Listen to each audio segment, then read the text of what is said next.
Dans un petit village encerclé par des champs luxuriants vivait Samir, un jeune garçon de 13 ans.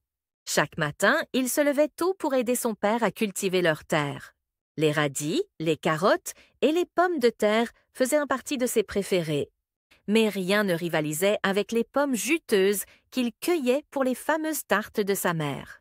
Ce coin de nature était tout son univers, un endroit où tout respirait la vie et la simplicité. Un après-midi d'été, alors qu'il flânait dans un champ au gré du vent, un bruit étrange le fit sursauter.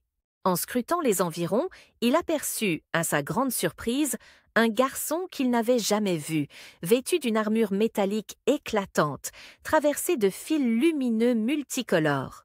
Immobile, Samir sentit son cœur s'emballer.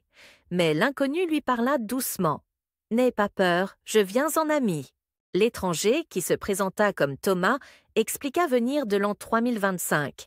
Il décrivit un futur inquiétant, où tout était robotisé et où plus aucune plante ne poussait sur Terre. « Les aliments naturels n'existent plus, tout est synthétique, » dit-il d'un ton grave. Samir n'en revenait pas. Il leva les yeux vers les larges champs autour de lui, remplis de vie, et il eut du mal à imaginer un monde aussi stérile. Thomas poursuivit.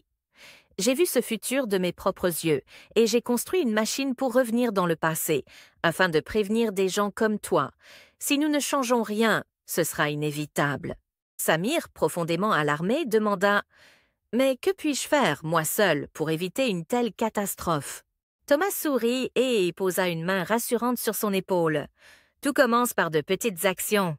Apprenez à votre village à respecter la nature, réduisez la pollution, économisez vos ressources et sensibilisez les enfants, car un futur meilleur se construit aujourd'hui. » Avant que Samir puisse répondre, Thomas fut enveloppé d'une lumière éblouissante. « Faites de votre mieux, je compte sur vous !»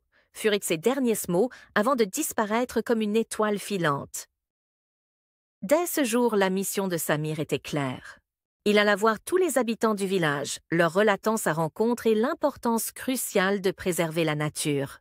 Inspirés par sa détermination et ses paroles, les villageois commencèrent à planter davantage d'arbres, à utiliser moins de machines polluantes et à renouer avec des pratiques agricoles respectueuses de l'environnement.